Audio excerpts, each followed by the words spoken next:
Let's pray. Lord, salamat po sa gabing ito uli at nagpapasalamat po namin, Panginoon, sa iyo ang lahat ng bagay na ginagawa mong kaputihan sa aming buhay. Lord, as we start tonight, Panginoon, sa pamamagitan ng awitan, Lord, na kaluwalhatian mo ang siyang maitaas ng bawat isa, Panginoon. Sambahin ka po at sambahin ka sa pangalan ng Jesus. Amen.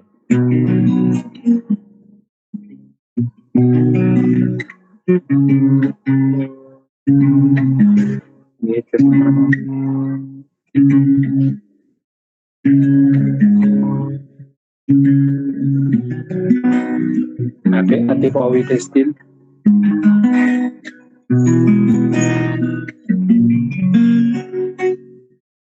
Hide me under your wing. Cover within your mighty hand. Hide me now. Hide me now under your wing. Cover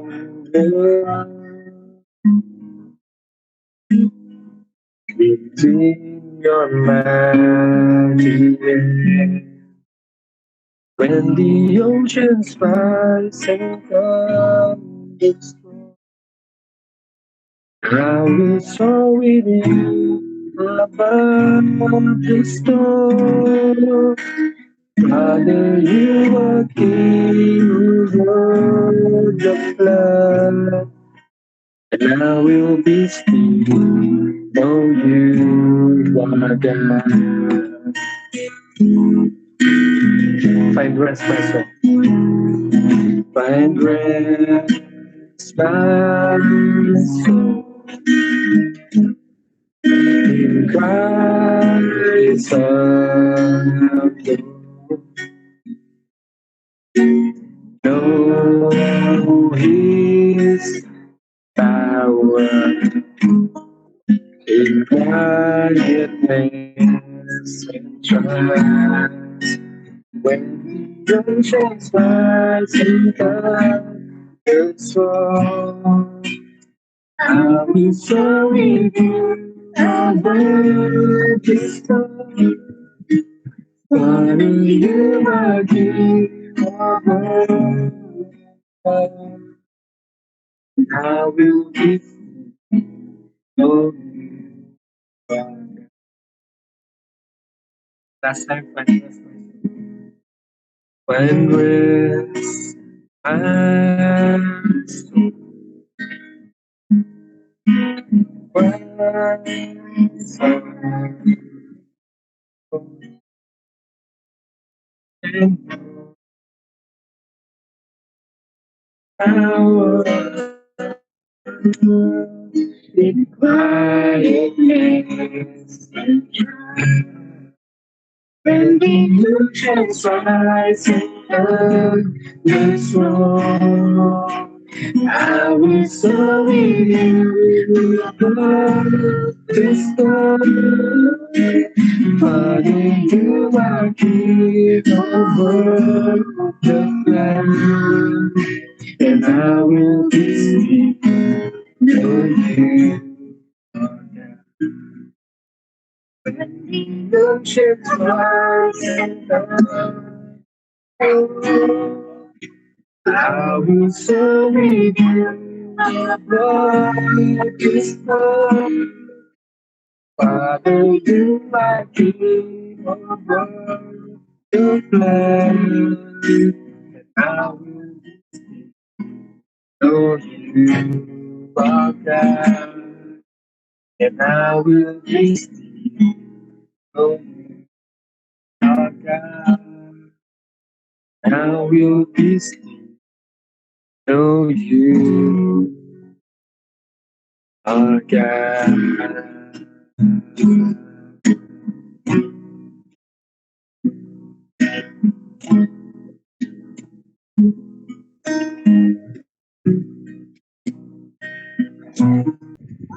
Lord, we thank you, O God, sa gabing ito na kami muli ay makapag-aral ng iyong mga salita. And we ask the Holy Spirit na mag-anoint sa teacher na gagamitin mo at maging sa amin na makikinig. Hayaan mo ng iyong salita ay may kapangyarihan na magbago sa buhay namin at magdala sa malalim na relasyon sa inyo, O God. Lord, maraming salamat. Pagpalain niyo po ang bawat isa ng iyong mga salita sa pangalan ni Jesus. Amen. Amen. Patuloy tayo sa ating topic on discipleship and disciple making. Part 2, which is the qualifications for discipleship. Qualifications of a disciple. Qualifications for discipleship. Marami tayong mga passage na iba't ibang passage ang ating gamitin. Ang unang tanong, dapat nating sagutin sa ating kaisipan. Are you a disciple of Christ? Ako nga ba ay isang disipulo ni Kristo? Masasagot mo yan after natin makita, marinig, ma-discuss yung qualifications. Am I a disciple of Christ? Pangalawang question, how can you recognize a disciple of Christ? Paano mo makilala ang isang disipulo ni Kristo, ang isang alagad ni Kristo? Paano mo siya makilala?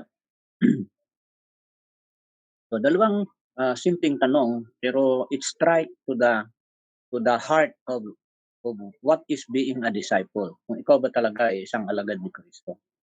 Okay? Introduction. In Matthew 28, verse 20, familiar kaya tayong lahat yan sa Matthew 28, verse 20. Sinong pwedeng magsabi niyan? Si Jemima.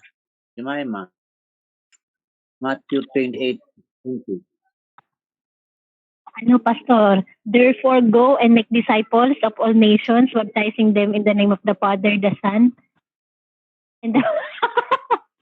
Ayun, Pastor. Ayun. Nasa na ako? The Holy Spirit, therefore, obey what I have commanded you. And surely I will be with you to the end of age.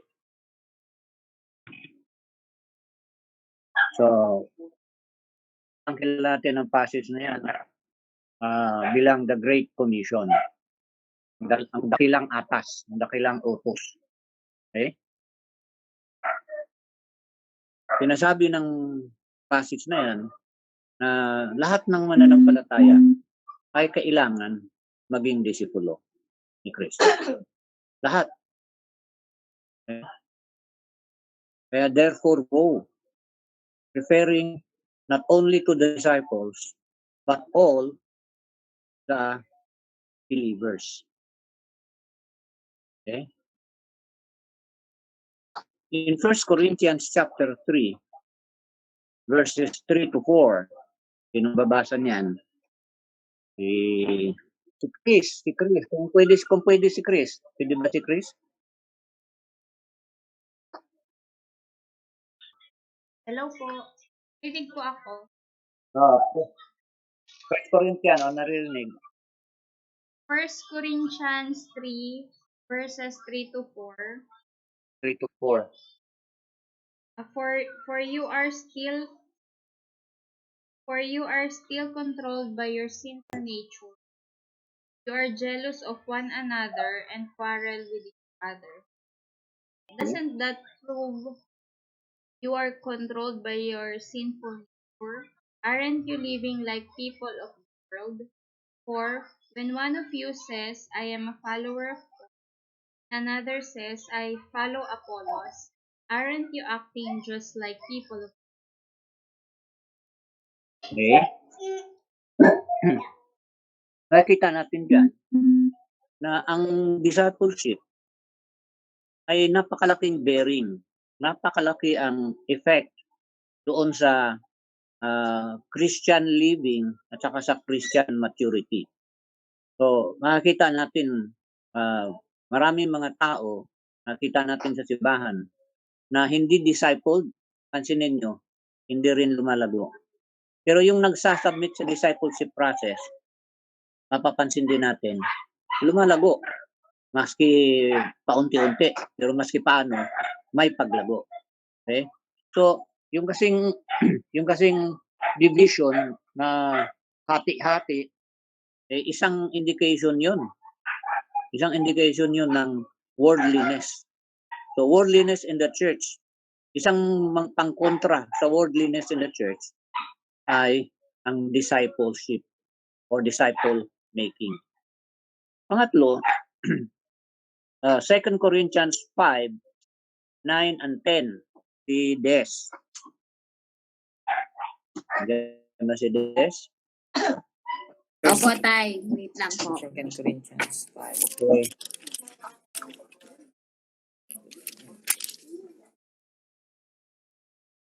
Verse 9 to 10. 2 Chapter Corinthians 5, 5, 9, 10. 9 to 10. So we make it our goal to please Him, whether we are at home, in the body, or away from it. For we must all appear before the judgment seat of Christ, that each one may receive what is due him for the things done while in the body, whether good or bad. Yan, may masasabi ka ba dyan, Des? Sabi ko dito, tay, that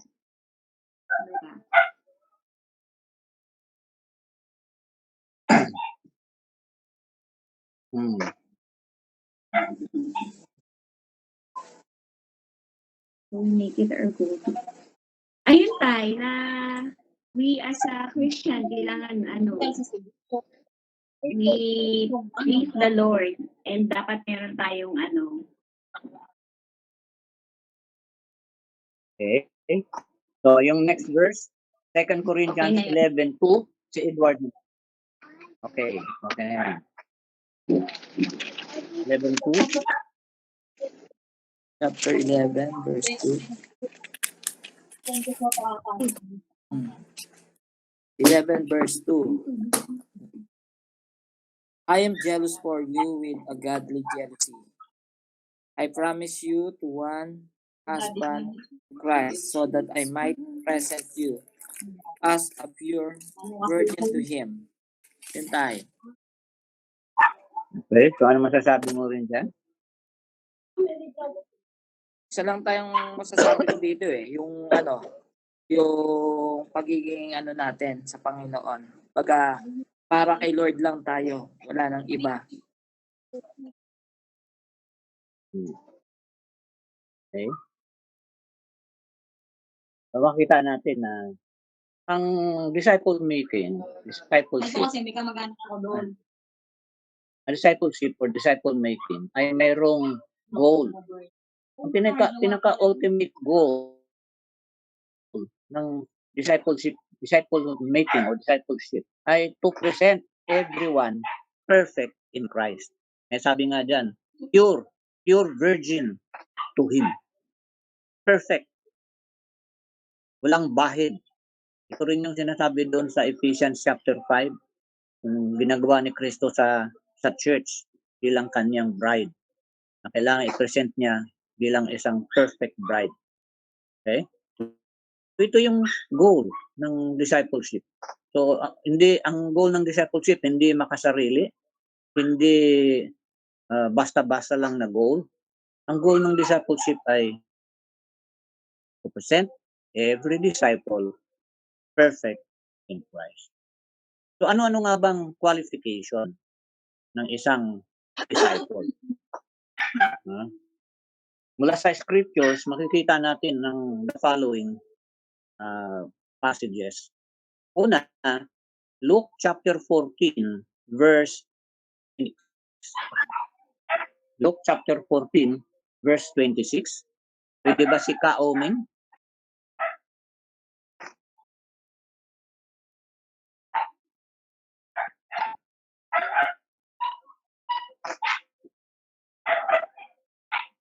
Kauming, Luke chapter 14 verse 26. Okay po, Tagalog. Kung ang sino mang tao ay pumaparito sa akin at hindi napupuot sa kanyang sariling ama at ina at asawang babae at mga anak at mga kapatid na lalaki at mga kapatid na babae, oo, at pati ang kanyang sariling buhay man ay hindi siya maaaring maging alagad ko. Ayan. Medyo mabigat, Kauming, ano? Ano kaya ibig Oo nga sabihin po, yan? Kumbaga, Pastor, bibigyan mo siya ng priority, Pastor, yung huwag mong ipa-priority maging ang pamilya mo sa mga pagiging alagad. Kasi nakalagay po dito, hindi napupuot sa kanyang sariling ama. Ibig sabihin, Pastor, yung priority na ibinibigay mo sa pagiging mo, kasi may mga pagkakataong, Pastor, na halimbawa, lalo sa mga sa pamilya, ikaw lang yung yung converted, yung mga paano mo. Siyempre magkakaroon sila ng hindi iba yung turing sa iyo. So babaliwalain mo yung pagiging nila. Halimbawa, 18 man, bibigyan mo rin, Pastor, ng priority yung pagiging alagad mo. Hindi ka dapat dun sa mga nararamdaman ng mga mga kapatid mo sa laman. Okay. So actually, hindi naman sinasabi diyan na talagang practically or actually papupuutan mo yung mga mahal mo sa buhay. Maging ang iyong sarili. Ang tinutukoy dito yung hierarchy. Yung hierarchy of love. Yung hierarchy of affection. Dapat ang iyong affection for Christ ay talagang napakataas. Kaya makita natin ang unang qualification for discipleship as defined by Christ Himself is a supreme love for Christ. Nangungunang pagmamahal kay Kristo. Supreme love. So parang ito yung term of reference for discipleship talaga. Ang isang disciple has supreme love for Christ. Okay? Maraming kinds of love, but itong mga love na ito ay in comparison to your love for Christ ay lesser than your love for Christ. Parang sinasabi ni Saint John the Baptist. Sabi niya, he must increase, I must decrease. Okay? Lalo na yung love for self. Dapat yung love for self ay talagang nakailalim sa love for Christ. Kaya nga, supreme love for Christ. Pangalawa, Luke 14:27. Si Jing Tulibas. Jing Tulibas. Ulit pa, sige pa. 14:27. 14:27.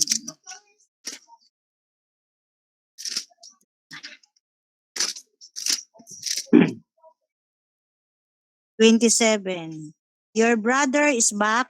He was told, and your father. 14:27. Hindi yata yan. Sorry, ito. 15 yan eh. And if you do not carry your own cross and follow me, you cannot be my disciple. Ano man naman masasabi mo dyan, Jing? Ako mayat si Ate Yaya, no? Yun. Pagka halimbawa ay di daw natin na pasanin yung cross, ay hindi tayo matatawag na disciple ni Christ. Okay. So, ano naman ibig sabihin, Jing, nung carry your cross? Pasanin ang. Ito ba yung ginagawa every Holy Week ng mga tao na may bit-bit na cross? Di po. Ano naman yan?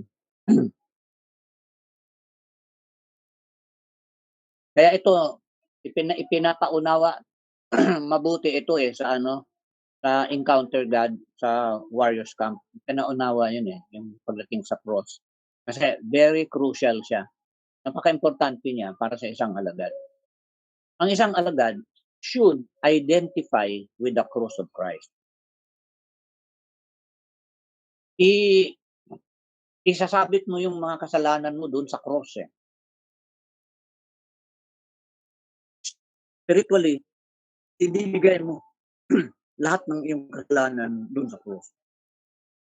At ikaw din ay nakahandang pasanin kung ano man ang pahirap na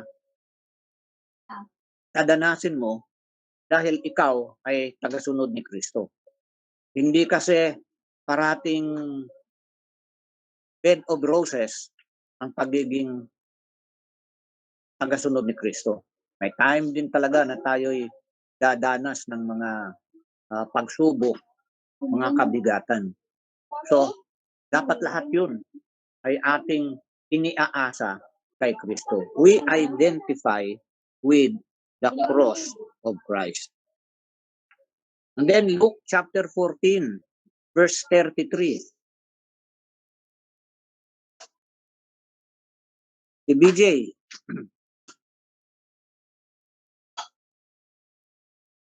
BJ, Luke 14, chapter 33.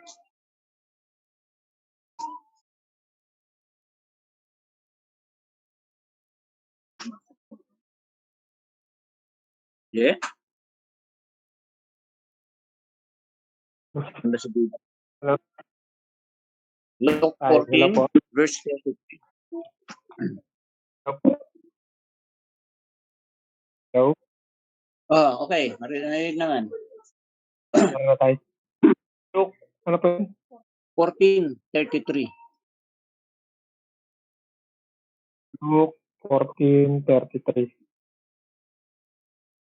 Luke 14:33, basic Bible English. And so, whoever is not ready to give up all he has may not be my disciple. So, makita natin sa Luke 14:33 na lahat nga ay dapat nating i-offer sa Panginoon. Let us offer ourselves, everything. Okay? Ito yung sinasabi sa Romans chapter 12, verse 1. Offer yourself as living sacrifices, holy and pleasing to God. Wala kang ititira sa iyong sarili. Wala kang ititira. Sa totoo lang kasi, ang lahat naman ng nasa atin ay hindi naman talaga sa atin. Ipinamamanage lang ng Panginoon sa atin. Ano lang tayo, mga stewards. So, at magsusulit tayo pagdating ng tamang Panginoon. All that we are, all that we have, all that we will be, belongs to the Lord. Okay? So, letter D, John chapter 8, verse 31. You are my disciple if you hold on to my teaching. Ang sinasabi sa atin dito ay let us abide. Manatili tayo sa salita ng Diyos. We hold on to His teaching. Huwag nating i-let go ang kanyang mga teaching. Sa kabila ng mga pagsubok, sa kabila ng kung ano-anong mga nangyayari sa paligid, huwag nating bitiwan ang teachings ni Kristo. Okay? So, hindi lang holding on to His teaching, we are abiding in His word, we are also living in the word. Ang pinamumuhay din natin. Alam nyo, ang pagbabago ng isip, the regeneration of the mind, ay nangyayari because of the word of God. Ganun ka-importante ang word of God. That's why we really have to abide in the word of God. We really have to hold on to the word of God. In John 13:35, isa din ito sa medyo mabigat ng dating. John 13, verse 35. You are my disciples if you have love for one another. Kung mahal ninyo ang isa't isa. Ito yung sagutan doon sa tanong natin kanina . Paano makikilala ang mga disciple? Kasi ito yung madaling makita. Nagmamahalan ba ang mga disciples? Pinapahalagan ba nila ang isa't isa? O bangayan sila ng bangayan? Okay? By this, men will know Ibig sabihin, tayo dapat mayroong commitment sa isang isa. So, and it will be assigned to those outside. It becomes assigned to them na tayo nga yung mga disciple ni Kristo. It is an act of the will. Hindi ito pinipilit, ikaw mismo. Your will. Okay? Ang love kasi, gaya ng madalas na rin nating na-discuss, ay hindi lang siya emotion. Ang love ay act of the will. Marami sa atin kasi tumitigil doon sa emotion. Love is emotion. Hindi eh. You have to go beyond emotion. It is an act of the will. You have to decide, mamahalin ko tong taong ito sa kabila ng ginawa niya ako ng hindi maganda. Sa kabila ng itong taong ito ay tunay na naging problema sa aking buhay. Why? Because pareho kaming disipulo. Pareho kaming tinuturuan ni Kristo. Panghuli, marami pa sa Bible kayong makita. Pero itong 6 sufficient na ito. Baka naman mabilaukan tayo, no? Ang mahalaga, John 15 verse 8. Magiging fruitful, magiging multiplying tayo. Okay? Magiging change. Yun ang indication dito. Ang buhay natin bilang mga disciple ay mabunga. Nagbabago tayo. Hindi tayo nanatili sa isang estado. Nagbabago tayo. Araw-araw, nagbabago tayo. Kahit na unti-unti, sa nagbabago. Okay? So, sabi nga sa Galatia, chapter 5, verse 22 and 23, the fruit of a Christian is another Christian. So, ang fruit na hinahanap sa atin ay isang Kristiyano din. Isang disipulo din. Kung ikaw ay disipulo, dapat ang bunga mo ay disipulo din. Gumawa ka ng alagad. Huwag kang paisi-isi sa commandment na ito. Ang paisi-isi. Okay? So, ang challenge sa atin, ganito. Si Kristo ay naghahanap ng mga disciples. Naghahanap ng mga disciples.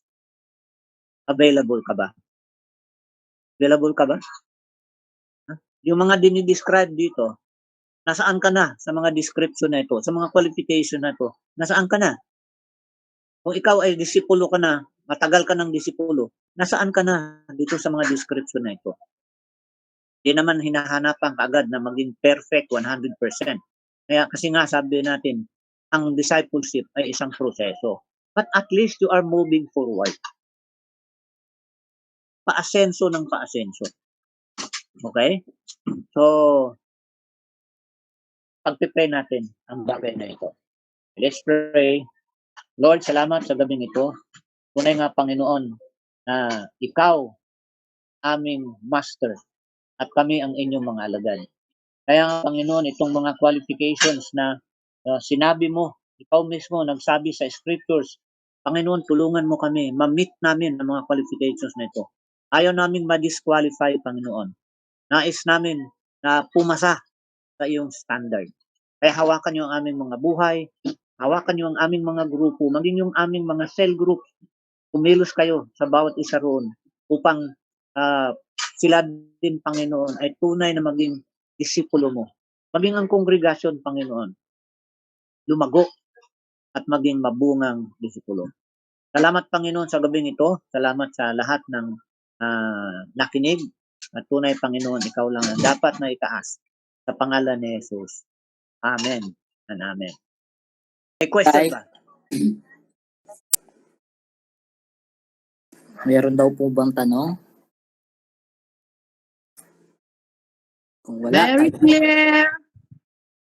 Basta saglit lang po, yung kasi kanina, yung ang disciple at saka yung believer. So, yung make disciple, sabi nga Pastor kanina, pero hindi lahat po ng believer ay nagiging disciple. Ganun ba, Pastor? O, sa simula. Sa pagpasok niya sa Christian life, hindi pa siya disciple. Magiging disciple niya siya. Ma-absorb itong mga katangian na ito. Papang magiging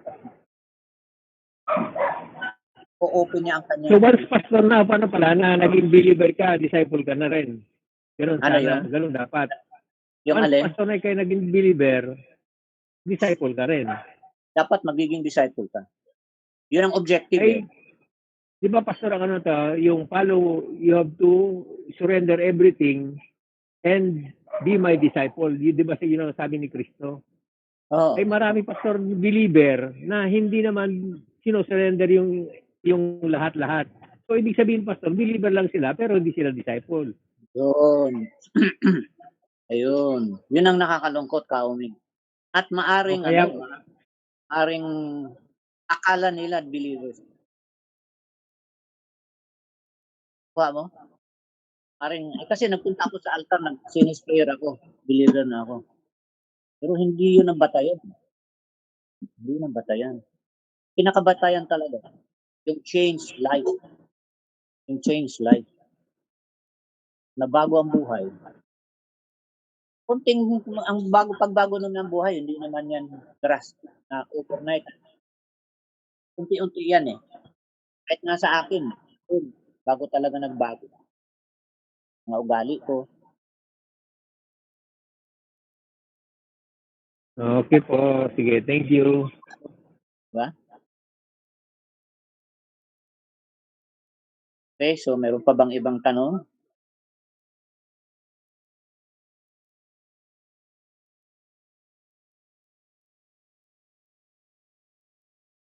Edward, mukhang wala na.